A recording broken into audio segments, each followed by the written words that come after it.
If you are receiving this transmission, you are the resistance. I'm here to do two different things. Number one, I have a message to Tim Cook, the head of Apple, the largest corporation in the world. And number two, I have a warning to the world. Under careful consideration in the last few years, I privately came to the understanding and analysis that Tim Cook is the most dangerous living person on this planet. Tim Cook is a clear and present danger to free societies and free peoples everywhere. I'm first going to give the world a very serious warning about Tim Cook and about Apple, and then I've got some words for Mr. Cook. Now, how did I come to the understanding that Tim Cook is such a classical tyrant? I came to that understanding from his own speeches and his own statements that I'm about to show you here in a moment, both the articles and the video, and where you can find it in context. So it was that realization that Tim Cook and his cohorts are really seriously bad actors, using leftist camouflage to carry out their operations, that made me make the decision to really declare war on the authoritarianism of Apple and Google starting about 3 months ago. And within 1 month of that happening, those groups worked in concert to basically cauterize InfoWars that they see as a disease from the rest of the internet. But in truth, we were simply trying to raise the alarm. So they're using InfoWars as the straw man or as the first domino, the scapegoat, the test case to do this. But this affects every man, woman, and child on this planet, not just people in China or the United States. Now, let's first start looking at an interview he gave last weekend to Vice News. And then remember, I'm unable to go on YouTube or these other platforms and even counter what's being said about me. So that's the next level of censorship, where you are silenced so they can then lie about you and get away with it. How did you decide to ban Alex Jones? What users want from us, and what we've always provided them, is a curated platform. We think that what the user wants is someone that does review these apps, someone that does review the podcast, someone that on like Apple News, where a human is selecting the top stories. And that's what we do. We don't take a political stand. We're not leaning one way or the other. You can tell that from the stuff on the App Store and in podcasts, et cetera. You'll see everything from very conservative to very liberal. And that's the way I think it should be. But at what point were you like, okay, that's it, Alex Jones has to go? I don't want to get into a singular kind of event, but I think there's enough there that reasonable people could agree that if you're going to curate, that should be off. Now, in a moment, I'm going to get to Cook publicly making statements, giving speeches, calling for governments to implement more censorship and helping China carry out draconian controls against their oppressed people. But let's look at the million-dollar word he used, curate. If you look at the definition, it means that an expert of knowledge decides what you will see, what you will eat, what you will smell, what you will do. A controlled virtual reality, a museum. So he's saying he's a curator. He's not censoring when he cuts somebody off from the marketplace. No. He's taking a bad apple out of the bunch to save the rest of the apples. That's what Hitler said. In fact, Hitler famously saw himself as an architect of society and as a curator, and wanted to build a new Berlin, the capital of the world, that was a giant museum worshiping Nazism. And he saw himself and Albert Speer as the top curators. But we're not really talking about curation here, are we? We're talking about another C word, and that word is cauterize. When you believe that there's a disease in the body politic of globalism and Tim Cook's authoritarianism, where he's officially moved to China, we'll get to that in a moment, If you see someone as a disease, you cauterize it with a big, hot, burning metal object into the wound to kill the infection. And so that's really what he did, was cauterize, working in conjunction as a cartel, InfoWars, and our ability to the open marketplace of ideas so that they could then defame us. You have a lot of power. So what happens if you change your mind? Or the person who comes after you doesn't agree with you? Well, first of all, we don't really think of ourselves as a trillion-dollar company, just to be clear. In terms of power, I've never felt like I had any power. That's not how I look and think about the world. Did you coordinate with other tech companies to kick off Alex Jones? No. I've never even had a conversation about this with any tech company. Why not? But why? It's a huge thing. We make our decisions independently. And I think that's important. It's central to understanding the corporate culture of Apple and its true authoritarianism to first know everything you see or hear out of them is a deception.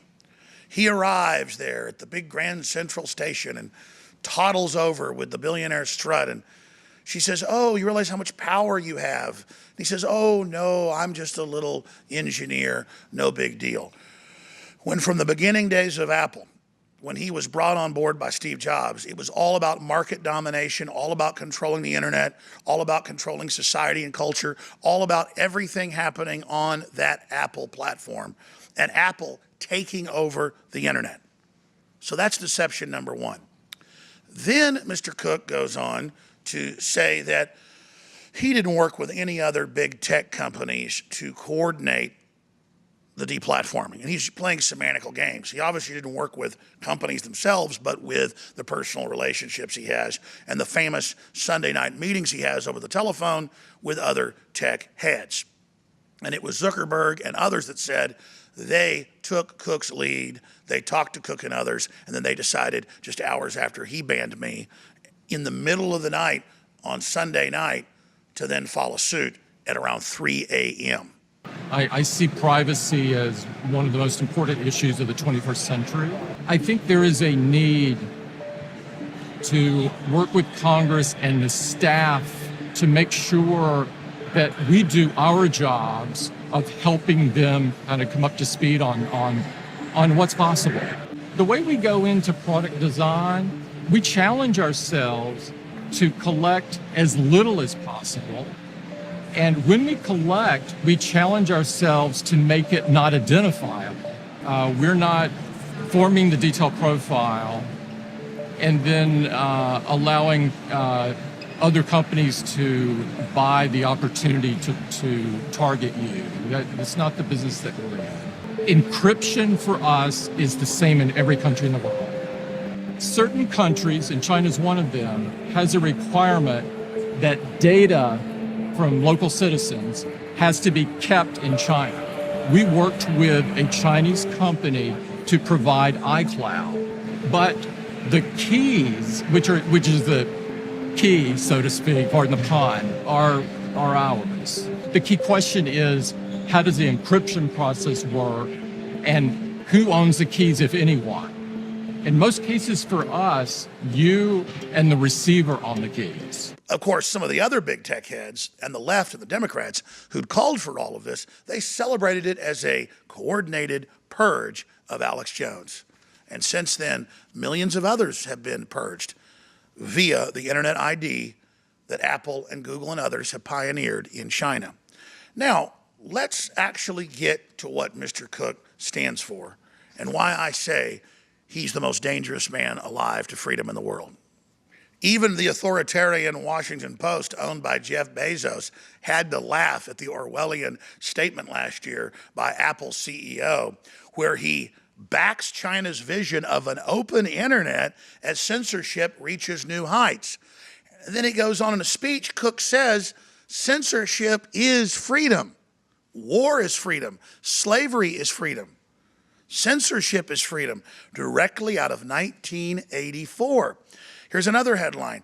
Apple's CEO Tim Cook praises China's censorship, and he went on to say that he will comply with whatever China wants, the Communist Party, and that he do it too here in America. Because after all, they're only curating. They're not censoring when they send people to gulags or take their organs so people like Steve Jobs can get another liver and try to hold on to life. No. They're just curating. Apple CEO Tim Cook brushes off senators, taunts activists on Chinese censorship. That was last year. He goes and taunts people that talk about freedom. So what if they have the worst contracted factories hands down in China with suicide nets and forced abortion and 17-hour work days and no insurance and slavery? It's okay because he wears little tight shirts and jeans and he's gay, see?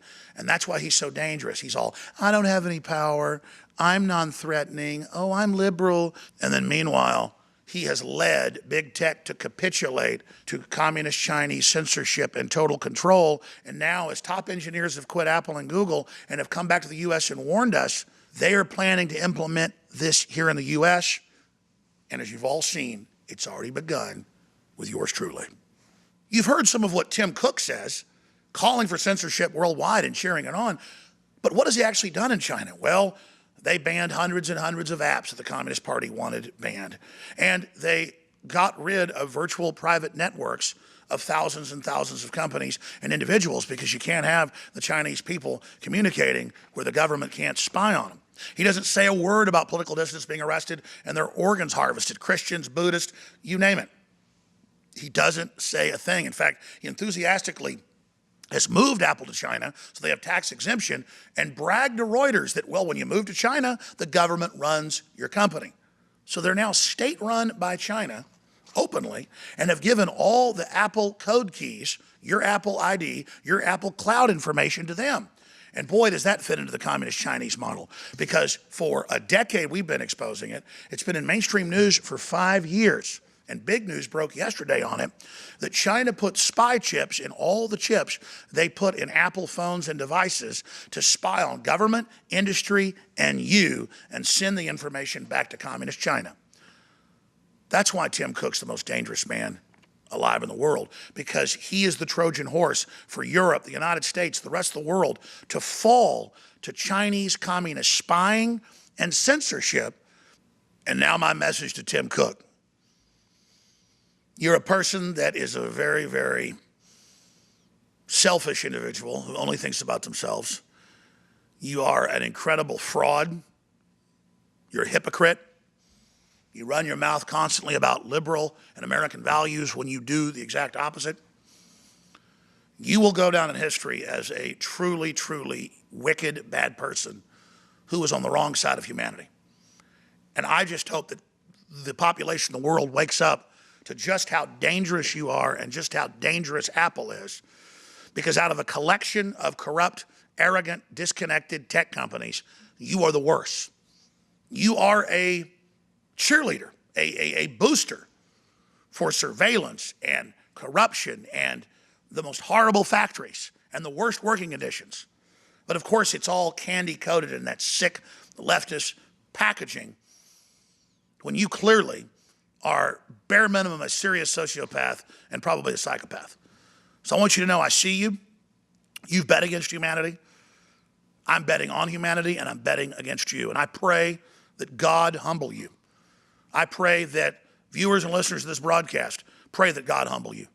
And I pray that there's some good left in you and that you would actually start really standing up for humanity and what's good and decent instead of disguising yourself like a sheep when you're really the worst wolf out there. As you signal as the leader of big tech and the technocracy for everyone to line up behind you and capitulate. Well, I'm not going to surrender to your tyranny. How dare you support China rounding up its dissidents? How dare you build new search engines and apps that Apple's getting ready to launch the next few months that have now been reported on to help control and surveil the population? How dare you not stand up and speak out against what's happening there? Instead, you embrace it and say it's the model for the world. Because they're curators, they're slave masters, they're masterminds like you, aren't they? I believe humanity has hit rock bottom. I believe we're starting on our way back up. But regardless of what you do, Mr. Cook, it's time for free humanity to stop being decadent, to stop living in a fantasy land, and to realize that we have some really dangerous 21st century tyrants to deal with. We all know what Stalin and Hitler looked like. We all know about Mao. We all know about dictators in uniforms. But what about tech with their trendy outfits and their skinny jeans and their effeminate voices? I know some of the tech heads. I know some of the people that have worked right under them. And I will assure you that is nothing but a camouflage. Miscolored socks and all the Hollywood movies about how big tech heads are these peaceniks that love humanity. It's propaganda. They have stolen the future. They are stealing society.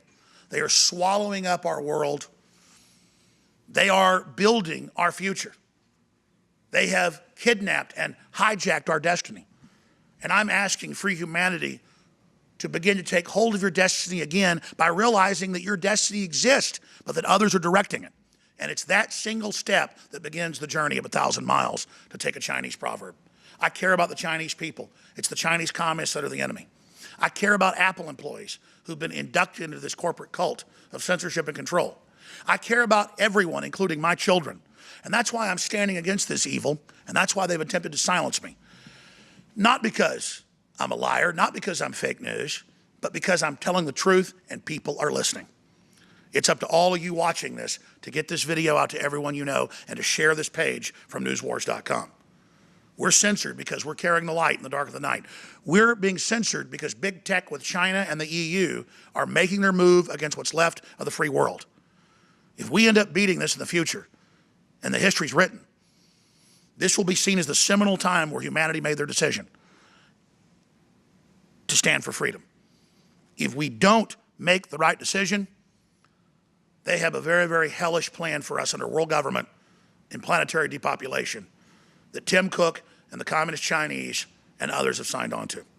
It's important that all of humanity make this decision now, because at least then you would have been part of the decision-making process and not a blind sheep that never knew what hit them.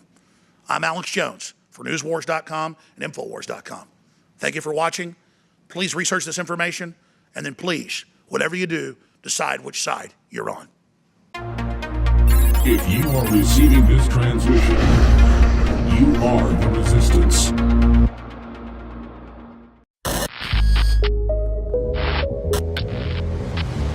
Hey guys, my name is Savannah Hernandez, and if you're always on the go like me, then you're not always tied to your computer or TV.